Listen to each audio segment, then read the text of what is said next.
As you probably know only too well, there's no corner of our country completely free from risk of natural disaster.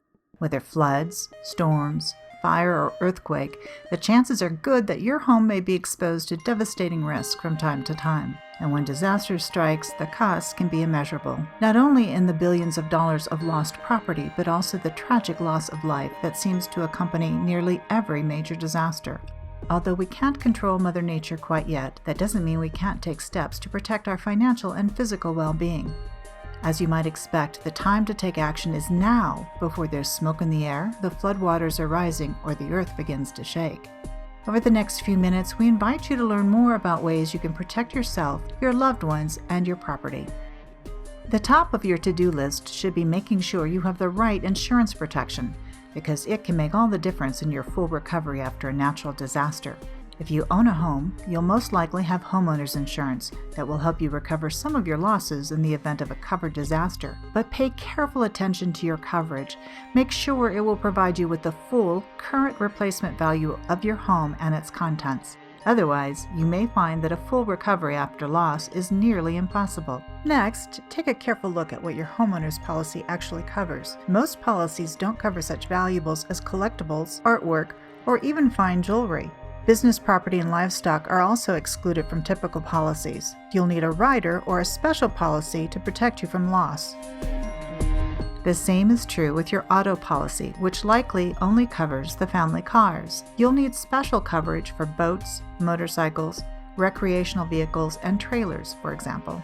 Now that you know what property is protected, take a look at the covered risk and what's not covered. For instance, you'll need a flood insurance policy and an earthquake policy to provide coverage for each of these risks. And you may need a rider to your existing policy to provide coverage for other types of damage. Be sure to regularly update your coverage to reflect any new valuables you've acquired, home improvements you've made, or other issues that may impact your coverage. Lastly, take the time to carefully catalog and inventory all of your property. Take pictures and videos of your home and its furnishings and gather receipts and appraisals of covered valuables. Keeping comprehensive, accurate, and up-to-date records will help you support any future claims you may have to file.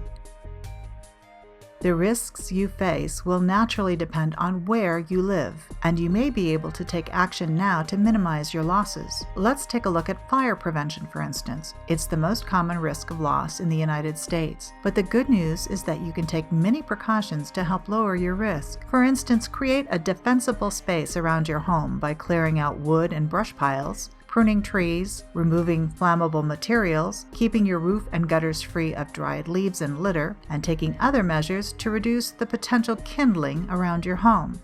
Install and maintain a smoke detector on every level of your home. It will not only give you early warning if a fire starts, it can also save lives. And make sure every member of your family follows safe practices in the home. That means not leaving burning candles or items on the stove unattended, for example.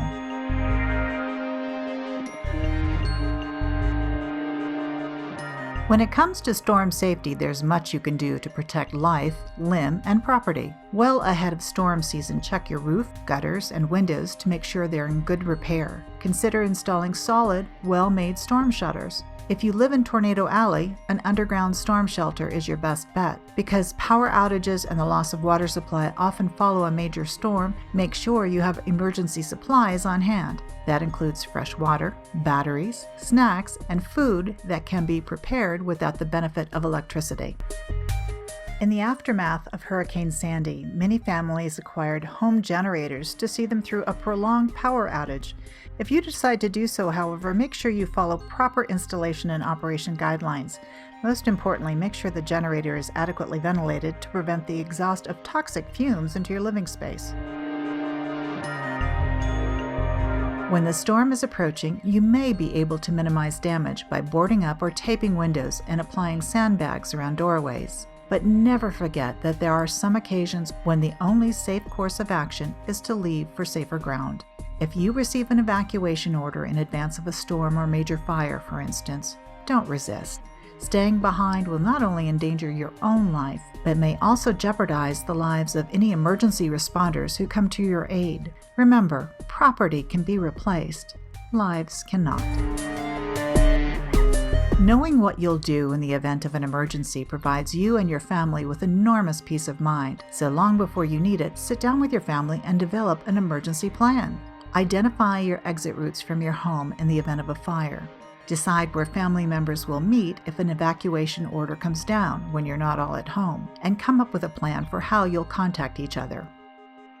Lastly, have an emergency kit ready to go should you need to evacuate your home. What's an emergency kit? It's a readily accessible, complete kit of all your most important papers, documents, and other items that will be essential to you if your home is lost.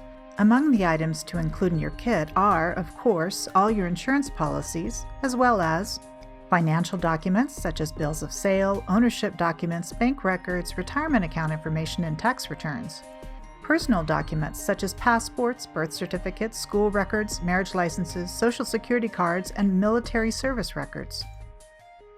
Estate planning documents such as your wills, trust documents, and powers of attorney. And of course, those cherished family photos, letters, and other personal effects that simply can't be replaced.